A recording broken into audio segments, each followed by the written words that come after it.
Engineer Mohammad Kamran. Yes. So, sir, you have been an educator and a mental health advocate. Yeah. Would you like to say a few words to the audience? I am an engineer as well as an educator. I am also working in the field of mental health as an advocate, obviously. And I work with the Department of Basic Education, Government of 𝗘𝗴𝗂. I work there as a cluster teacher as well as a teacher trainer. That is all about me, I believe. Okay. Sir, so your expertise is rethinking school. Yeah. Yes. So I have a question. The learning divide between rural and urban students in India. Well, I believe that the gap starts far beyond the classroom. Okay. Before entering in the classroom, the Okay. gap starts. It starts with exposure, I believe. The students from the urban setting of the country, they have better opportunities, better exposure. Right. They have good schools, Right. good libraries, and they have educated parents. They have the most important thing that they have is the peer groups who talks about the career and all these of things. Right. But when we talk about the students from small villages and towns, ये उस तरीके के बच्चे हैं कि high school तक they haven't seen a proper library or they haven't used a laptop until their high school. The second thing is infrastructure, which is obvious. The infrastructure in the cities is far better than the infrastructure in the rural setting of the India. And the students from the small villages and towns, they face challenges like patchy internet, electricity issues, as well as bad roads. But the most and far more important thing, which is the main reason behind the gap that we see in the rural students and the urban students, is the lack of aspiration and agency. I truly believe, ma'am, that the students from the rural background, they don't lack intelligence at all. They don't actually have anybody in their setting or in their background or in their environment who they can look up to. Yeah. Or they can dream that kind of dreams that this is something that can be achieved. They sincerely, seriously lack the number of role models in their society. Right. So it is not about the lack of intelligence, but the lack of imagination due to their circumstances, I believe. So you said this educational gap between the rural and the urban students. Do you think technology can help? Well, when it comes to tech, I come from tech background. I am an Yes. engineer myself. Yes. So I believe that tech is something which can be a powerful equalizer. Yes. What are If- the limitations, sir, even if it's helpful? Well, tech as I was saying, can be a powerful equalizer if the access, awareness, and the agency exist.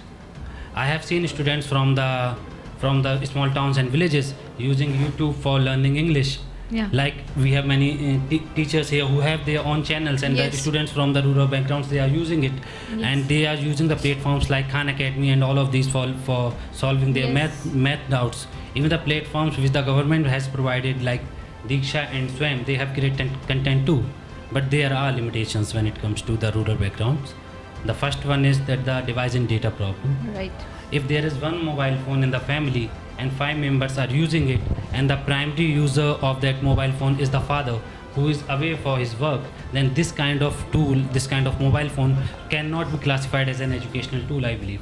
And the second thing, when it comes to the limitations, is the language and the context, because it is very important. Last month I was attending the Economic Times Education Summit, and there were 30-40, at least 70-80 services, and I went to every single one of them. And due to this, I also won the 3rd rank in the leadership board challenge that they Wow. were having there. But I went and I talked to them.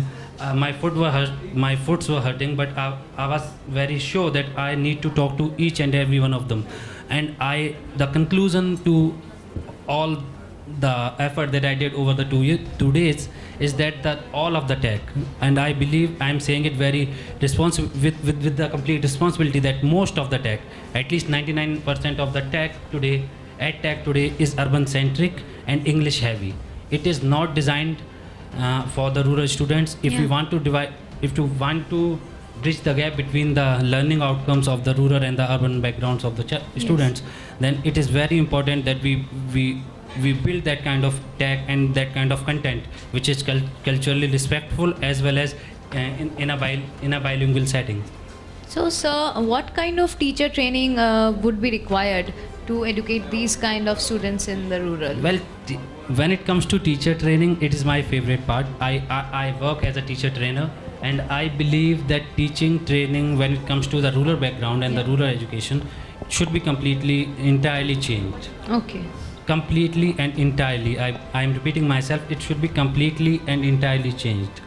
It should be redesigned. Okay. Because it's not about the B.Ed degrees or DL.Ed diplomas anymore. It's about mindset, adaptability, as well as the local relevance. If we are not putting these points forward, then I believe that होना वही है जो हमारे साथ हुआ है. I got trained in Noida myself, and when I went back and I started working as an assistant teacher in the Department of Basic Education, because that was my first posting, it was a cultural shock for me. Even we were going to teach children in the primary school as well, and in the government schools when it comes to Noida NCR. But when we went to the tier 3 cities or complete rural areas of the Uttar Pradesh, then it was a cultural shock for me. There are 3-4 points which should be included in the teacher training programs. First one is the contextual pedagogy. It should be there. Okay. We should design a pedagogy programs which are rural centric if we are training teachers for the rural backgrounds. Yes. And the second thing which I believe is that if you are somebody who's planning to work in the rural setting of India, you should be equipped with skills like multi-grade and multilingual teaching. Right. And third and the most important thing is socio-economic or socio-emotional intelligence should be there.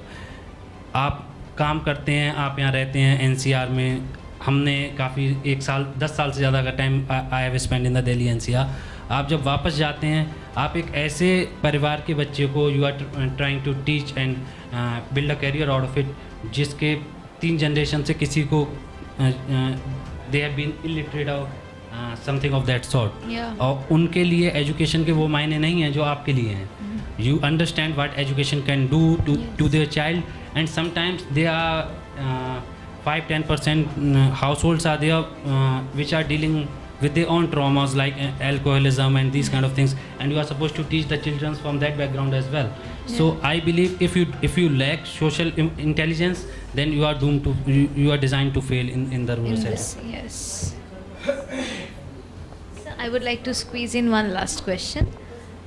In what ways can community-based learning models help address the unique needs of rural students? Well, community-based learning models isn't just a technique that we use. It's a commitment to meet students where they are physically and culturally. सबसे बड़ी tragedies that I have come across is that the children from the small towns and villages are often sent to so-called good schools, which are 30-35 kilometers away from their homes.